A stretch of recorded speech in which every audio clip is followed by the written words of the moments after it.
Good. Hi everyone. My name is Judy Kihumba.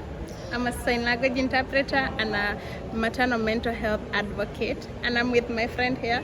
My name is Amelia Koh-Butler. I'm from Australia, from the Uniting Church in Australia and also the World Methodist Council. Wow, nice to meet you. Good to meet you too. I'm so excited that because as an advocate of mental health and you're also in mental health, I feel like we are more connected. Yes. And I would want to first ask you, I first want to tell you, you look very beautiful. I admire your hair. And I want you to tell us more about your hair before we go to our topic of today. Okay. Yes. So my hair is mostly blue with a little bit of purple pink. Yes. And I do this in memory of my husband, who was an advocate for mental health. In Australia, when we talk about blau or blue, we mean sadness. And after sadness, there is hope. Yes. So he would talk about the hope we have in Jesus Christ. Wow. And that we can get help for mental health if we are sad or anxious or depressed. Mm-hmm. I'm so excited that you look at it. You know, the first time I saw you, I was like, I love that hair. I love the color. Do you often get questions where people mistake you to be something else? Or to... Of course, yeah. Yeah, so yeah, how do you take it? Well, people ask me every day. Yes. They stop me and they say, something about your hair. Yeah.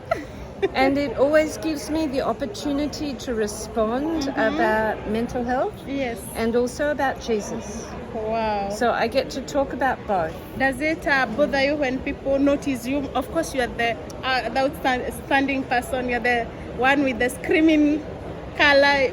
All the attention is on you. Does it sometimes give you, you feel, this... I used to worry that being a pastor in the church, people would not like that I have different colored hair. Yes. And now I don't care. This is not about the church. This is about helping people who are sad or depressed. Wow. And this way I can be an evangelist for Jesus and for the message of hope. Wow. Yeah. I like it mostly when you talk about hope because the days we are living right now, most people have lost hope. There's so many things happening, especially even with the COVID-19 that has come. Most people feel like the world is coming to an end. Yes. And the only thing that is remaining right now is word of hope and keeping hope alive. I feel like this is the best thing that you're doing. I am so excited about it. But I would want to ask you, in your process, in your work, especially in the church, do you meet many young people going through depression? And Absolutely. How do you handle it? Yes, and I think COVID has made depression and anxiety much worse. We have become very dependent on our devices. And it is much harder to have a real relationship. Wow. But I know that even online, we can make choices about our relationships. Yes. We can choose to be supportive and encouraging, or we can choose to be cut off. And I think that we make the choice to look for good things, even online. Yes. To look for good words to say to other people. Yes. To smile at one another. Yeah, sure. To share the things that are encouraging. Wow. Yeah. Wow. You said earlier that your husband had cancer and he battled cancer for some time. And in 2019, I had the privilege of taking care of a very close friend who had cancer. Yeah. And as a caregiver, there are times you get to a point that you feel like your energy is zero. Yeah, zero. yeah. So how have you kept this? How did you keep this going and knowing that now you are so close being the wife to him? How was it like? We used social media to have prayer support from other people. We didn't want people's sympathy, but we wanted their support. We knew that if other people were praying, then that would give us courage. Yes. And now I still miss him every day. There is deep sadness all the time that he is gone, but I still have hope in heaven. Wow. And I still have hope that Jesus Christ will heal us and bring us back together. Amen. So I hang on to that. Wow. What message would you give a caregiver that is, especially now, you've overcome it? You've not overcome it completely, but you are there. Yeah. And because you have hope, and you have hope in Jesus, and you know what it means to take care of a person where you feel like you're getting drained, what message would you give to a person who is going through this at this time? Don't be on your own as a caregiver. Sometimes I wanted to be his number one caregiver. Yes. But I had to let him also have other people care for him. And to have other people care meant that I could get some refreshment, and our time together was also about love, not just about caring. So I think the big thing is to let other people know that they can help you. Oh, wow. Sometimes, most of the times, that's where we go wrong, because as a caregiver, you feel like you own this person, you are the only person who has a solution. Sometimes you feel like you're the only one who can bring solution to this person, but like the way you say, you don't do it alone, you look for support system. Your final word, especially to young people going through depression, or before you get there, what would you say about depression? There's a term you used as we were discussing, and I felt that's what we need to hear.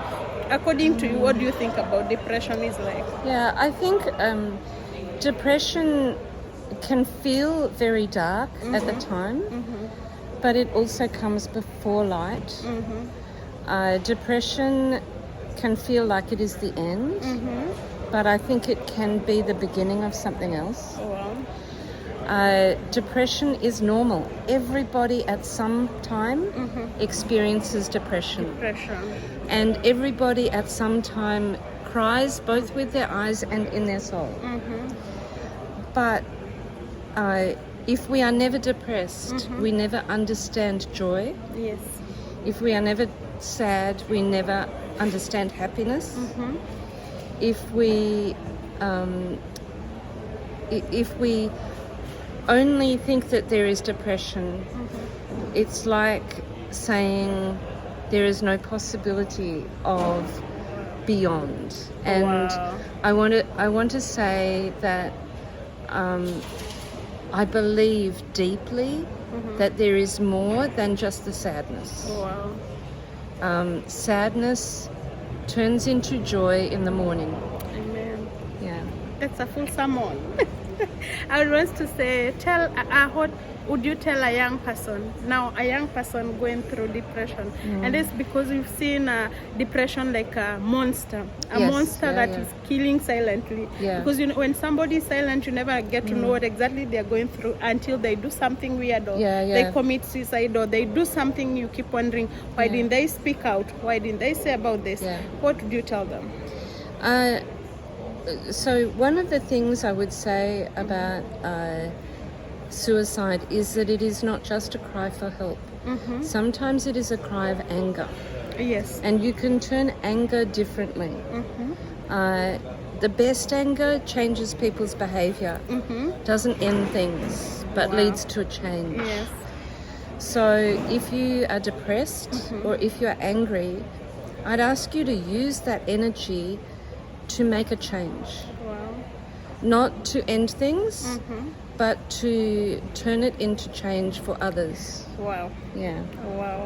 I feel like I don't want to add anything beyond there. But as we wind up, I would want to ask you, you've told me that you work with Beyond Blue. Is it only in Australia, or is Yes, it started in Australia, but you can find it Beyond Blue. You can find on Google, but I think that it is the same principles anywhere in the world. That we do experience the depths of sorrow and sadness, and it is easy for us to stop there. It's so true.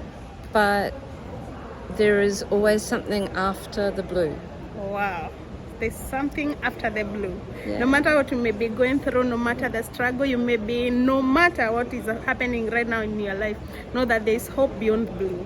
So don't die alone. Don't keep silent alone. Don't look depressed alone. Look for support system. Look for a way of overcoming it. And I like the way, as we were going through excursion today, I saw you doing art. You know, you are drawing, and to me, that's a way of.